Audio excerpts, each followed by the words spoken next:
Up guys, JC here.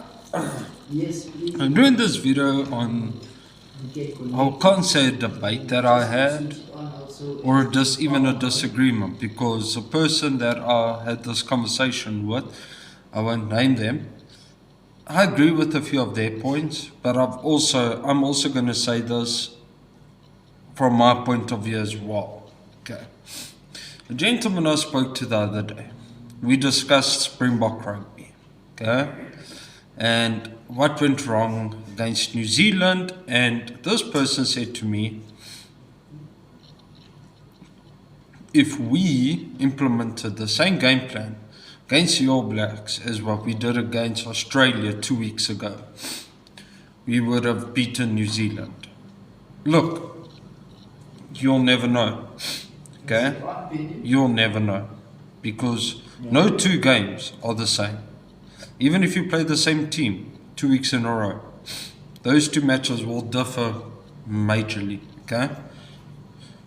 Even tactics, your tactics evolve match. Even in the middle of a match, your tactics will evolve. Okay. Against Australia, we played a bit more expansively. Look, we still used our forwards. Okay. But our forwards gave us ground that we could give good ball to the back line. Okay. Sorry about, I have a bit of a flu. Okay. And what I'm going to say is that you'll never know. Okay.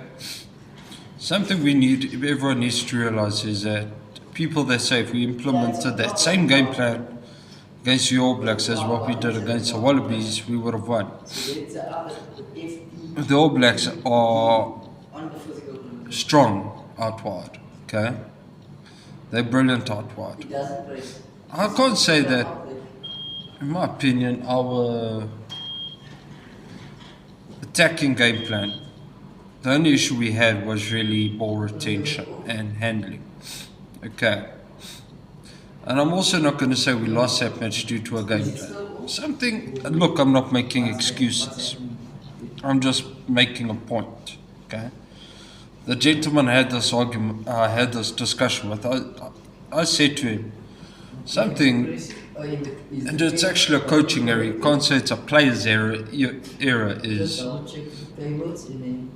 we made 10 changes. 10 changes, okay? The team against the Wallabies compared to the team against the All Blacks, there were 10 different names in the starting line. Okay. And I've seen it more often than not. A team that makes so much changes, it causes concern. Okay. Yeah, Springbok still have depth. I believe we stacked with depth. But those guys now, they need to gel. Okay? They need to gel. Right? I've just discovered this halfway through the week. Okay? Guys that played against Australia. Australia is not even close to as strong as the All Blacks. So those Oaks, they had time to gel midway through that match. You know? And maybe they even adapted better than what the guys did against the All Blacks. Okay? We were beaten very well, but the Oaks had to gel. Okay?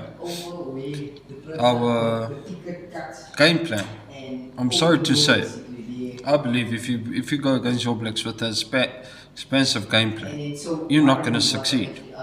Okay? We need to adapt. Straight to the point. We need to adapt. The All Blacks have adapted to us. Okay? They know what we bring to the table, so they make changes. Have a look at last year, Ellis Park. This game looked very similar to the game that we played against the All Blacks at Ellis Park. Okay? It did. You can argue with that, but what I saw is that we didn't change anything. We didn't change a game plan that failed. Okay? We need to adapt. Okay, then. Yeah, okay, stick to our strengths, forwards. Okay, you know. But when you're alive, have you seen a Springbok team get beaten at lineouts? Get beaten at a mall? Get beaten at breakdowns? Give away a scrum penalty or two? Where? I'm South African.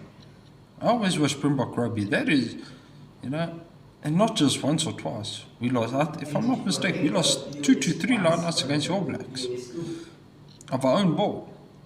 We gave away 2 scrum penalties. We were continuously beaten at the breakdown. Ball retention was shocking.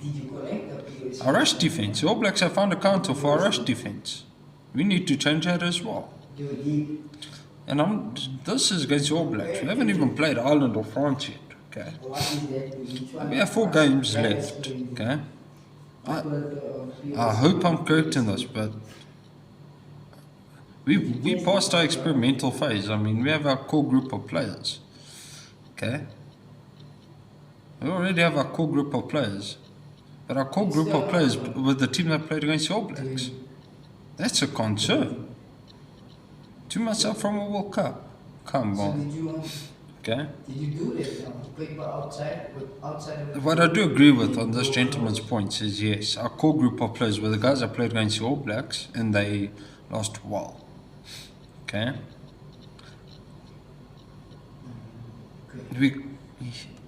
But what I disagree with is we passed our experiments. Okay, we had a Lions tour, we succeeded.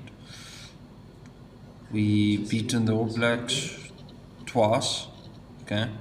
Although the All Blacks have beaten us now, twice recently, okay? But we've hammered Australia. I believe we're going to smash the Argentines this coming weekend. I believe we're going to smash them quite well, actually. But it's also not doing anything. Guys, we need to adapt our game plan. We have 4 games to do it in. So then let's freaking do it. 4 times 8. 4, 8, 12, 16, 20, 24, 28, 32. We had 320 minutes until our first playing minutes. Until we play Scotland. 320 minutes is not a lot. Guys, it's not. Okay, I'm not going to say how much hours it is because my brain isn't working mathematically at the moment. But we need to know how our starting hook is because right now Bongi Mbanambi, he had a awful, and I would even say he looked pretty average against the Wallabies, but he was awful against the All Blacks. So I'd say start Malcolm Marx. In actual fact, and I said this before, I'll say it again, we should have started Marx against the All Blacks. We should have. There were quite a few guys that we should have started against All Blacks that know how to beat the All Blacks. Marx, for example, I was speaking a correction there, but Malcolm Marx hasn't lost a game against New Zealand since he played under Rassie Erasmus and Jacques Nienaber. He had a draw, but he hasn't lost against New Zealand. I'm talking about now in the game that he started. Okay, Peter Steph du Toit. Marx and Peter Steph du Toit together make a dynamic duo. And Dwayne Vermeulen. Jasper Visa is not experienced enough to start against New Zealand.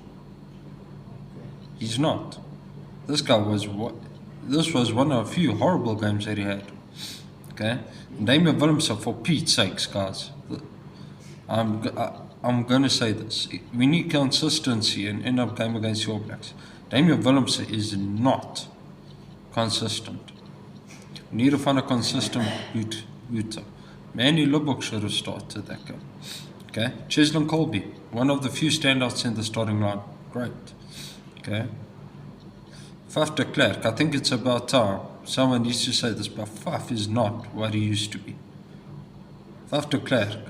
Grant Williams had a much better game than Faf de Klerk. Think of starting him. Yeah, put him in the deep end. Okay. And look, I'm one of Faf de Klerk's #1 fans. Faf de Klerk needs to know that his place at scrum off is still on the line. Okay. And let's not even get into our centre pairing over there, because our centre suffered. Andre Esterhuizen should have been there.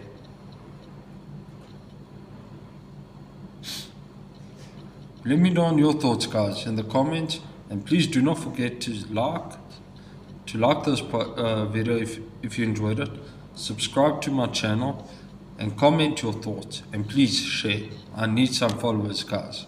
Thank you very much, and enjoy the rest of the evening, and I will see you all, if nothing comes up, next week, and in the next week after squads are announced for the round 3 of the Rugby Championships. Cheers, y'all.